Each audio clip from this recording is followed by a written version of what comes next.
Hello, wonderful friends, and welcome back to our amazing story time. Are you ready for an adventure that reaches all the way up to the sky? I hope so, because today we're going to a special place called the land of Shinar. A long time ago, after the Great Flood, all the people in the world lived together. They were like one big, happy family. And guess what? Everyone spoke the exact same language. Imagine that. If you said hello, everyone would understand you. If you wanted to play, everyone knew exactly what you meant. It was super easy to be friends and work together. One day, as the people traveled, they found a beautiful, wide plain in the land of Shinar and decided to settle down there. It was a perfect spot to build their homes and start a new city. They were very clever and learned how to make strong bricks from clay and bake them in a fire until they were hard as rock. For glue, they used a sticky stuff called tar.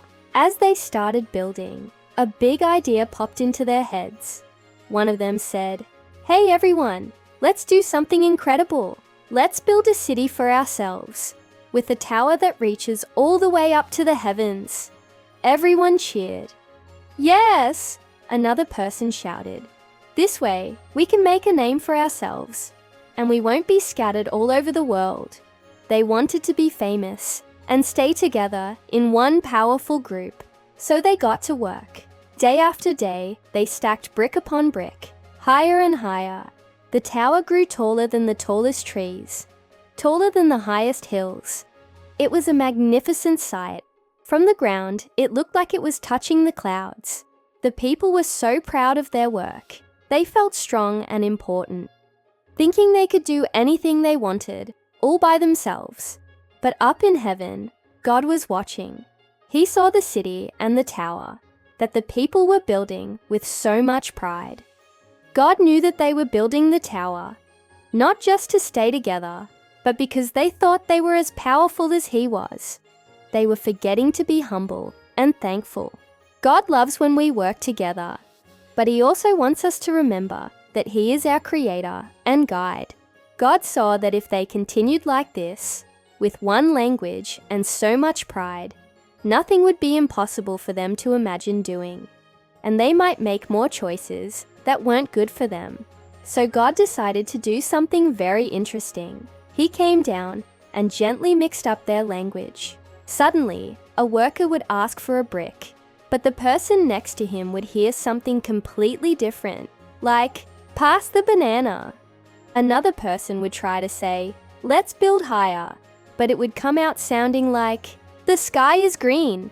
It was total confusion. Nobody could understand anyone else. Imagine trying to play your favorite game when everyone is speaking a different secret code.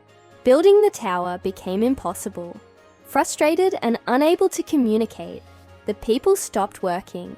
They started gathering into small groups with others who spoke the same new language they did. And from there, these groups began to move away, scattering all across the face of the earth, just as God had intended. And that's why the city was called Babel, which sounds like the word for confused. It was the place where God confused the language of the whole world. And from that one place, people spread out and formed all the different nations and languages we have today. Isn't that an incredible story? It reminds us to be humble and trust in God's plan for us. Thank you so much for joining me on this amazing journey to the Tower of Babel. I hope you had fun. Don't forget to like this video and subscribe for more wonderful stories. See you next time, friends. Bye-bye.